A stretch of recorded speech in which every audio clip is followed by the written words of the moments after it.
Hello friends, and welcome back to the channel. In today's episode, we'll make Romanian Pasca. It's an Easter bread, a sweet and rich dough with a filling of cottage cheese, eggs and raisin. It's quite common to use cottage cheese in baking all across Europe. Russians actually have a similar bread, just a miniature version of this, called vatrushka. It all tastes great to me, and I'd really encourage you to try it out as well. That is why I make these videos. I want people to see all the breads from around the world. So keep watching, see how this is made. And as always, you'll find a full detailed written recipe down in the description box with metric and imperial units. Now let's see what equipment we need. We'll need a bowl, scales, dough scraper, temperature probe, a brush and a cake tin lined with some non-stick paper. You don't want it to be any smaller than this. Now on to the ingredients. You need some strong white bread flour, milk, an egg, yeast, salt, sugar, some soft butter, lemon zest and vanilla paste. That's for the dough. Now for the filling, use some cottage cheese, lemon zest, raisins, sugar and an egg. And for brushing the loaf, I'm going to use 1 egg yolk mixed with 1 teaspoon of milk. First thing we can do is make the filling and leave it on the side for later. And all you need to do is just mix the ingredients together. Cottage cheese, lemon zest, egg, sugar and raisins. Now one thing to note, it doesn't have to be necessarily cottage cheese. You could also use ricotta or mascarpone. Just make sure it's not too wet. Now let's start making our dough. Get your bowl, add the milk, the egg, followed by the yeast, salt, sugar and the butter. Then the lemon zest and the vanilla paste. This is a very straightforward dough.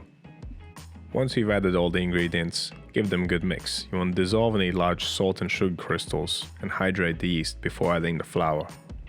Now add your flour, grab your scraper and mix it to a dough.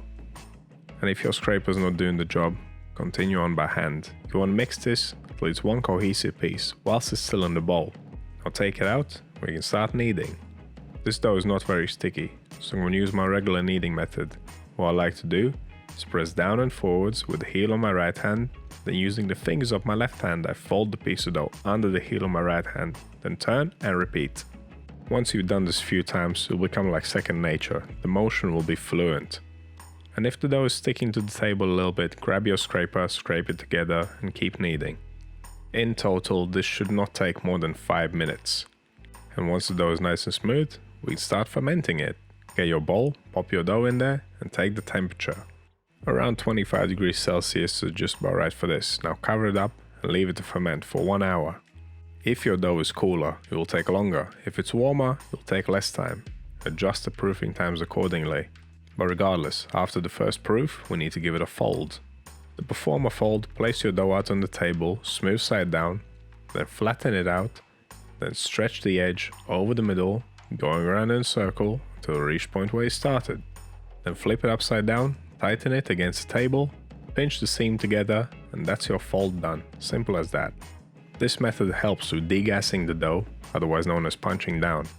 But also the folds will create extra layers in the dough structure, making it stronger. Now pop it back into the bowl, cover it up and leave it to ferment for 1 more hour.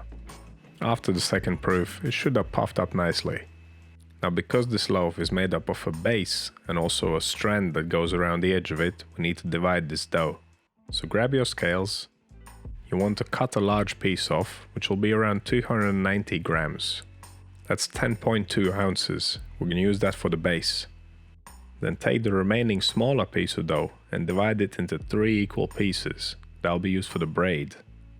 Now to pre-shape the small pieces, flatten them out and fold the 2 sides across each other over the middle and then roll them up. It's like we're making a miniature loaf of bread. And once you shaped your little pieces, grab the larger piece and shape it into a ball. You use the same method as we did for the folding. Just flatten it out, fold the edge over the middle, go around a circle until you reach the point where you started. Then flip it smooth side up, tighten it against the table, pinch the seam together and that's your shaping done. After this step, you want to cover up your dough and leave it to rest. We have to give it at least 20 minutes to relax before we can fully shape it. And this will also give it a little bit more fermentation time. As you can see, it's puffing up. Now let's do the final shaping.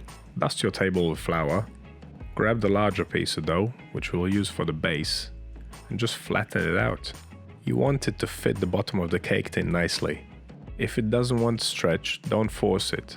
It's better to walk away and leave it to sit for 5 minutes and then continue stretching. Now pop this in the tin and leave it on the side. Now we can make the braid to go around the rim of the dough. Now we don't want to make it too short by accident, so it's best to measure around the tin to know exactly how long we need to roll these smaller dough pieces out to. So for this size of tin, it's about 60 centimeters, which is 2 feet.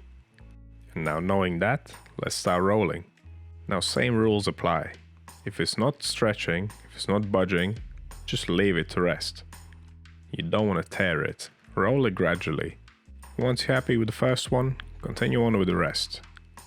Try to get them all to be the same length more or less. Now connect them all at one end and do a 3-strand braid. If you've never done one of these before, just watch my hands and follow. Once you finish braiding it, you can also grab the 2 ends and stretch it out a little bit so it's a bit longer, because it does get shorter as you braid it. Now get the base and just press it in one more time, just so it nicely fits the tin. By now the dough should have relaxed enough, so it'll be quite easy to do this. Now grab the braid and lay it around the edge. My one did come out to be a little bit short, but that's fine. It's not the end of the world, because like I said, what we can do is just lay it in, let it relax for 5 minutes, and then continue. I'm going to stretch it out a little bit more and start filling it up. Now one thing to note is that my cottage cheese filling is at room temperature. If you use cold cottage cheese from the fridge, what's going to happen is that it's going to cool down the dough and slow the fermentation, and you'll end up with dough that will rise more slowly in the middle than on the sides, and you don't want that. Now cover up the loaf. We can leave it for the final fermentation. It'll take around an hour and a half. You want it to really puff up before baking. Now during the final hour of fermentation, you preheat your oven to 160 degrees Celsius with a fan on. If you have a cast iron pan or a thick tray, use that as a base and preheat it too, because it will help with baking the bottom of the loaf. But if you don't have one of them, don't worry, it'll still work. Now grab your egg yolk and milk mix and glaze the sides all over. Make sure to use up all of it. Now pop this beauty in the oven. It'll take around 50 minutes. And to really make sure if the loaf is done or not, you can take its temperature when it comes out of the oven. For this bread, if it reads higher than 92 degrees Celsius, it's ready. That's 197 degrees Fahrenheit. And one last thing to make it look good, we can brush it with a little bit of oil around the edge as soon as it comes out of the oven. Now let it set in the tin for around 10 minutes before removing it. If you have a spring-formed tin, then just pop open the side and take it off. My one doesn't open up like that, so we use a jar. But anyway, makes no difference. This is how you make Romanian Easter bread. It's so sweet, soft and flavorful. The lemon zest in the dough and in the filling, so fragrant. The cottage cheese is kind of creamy but crumbly at the same time. And the raisins just pop as you eat them. But as always, if you have any questions or suggestions, drop them down in comments. Don't forget to subscribe, I've got many more awesome videos on my channel. Thank you for watching, and I'll see you in the next one.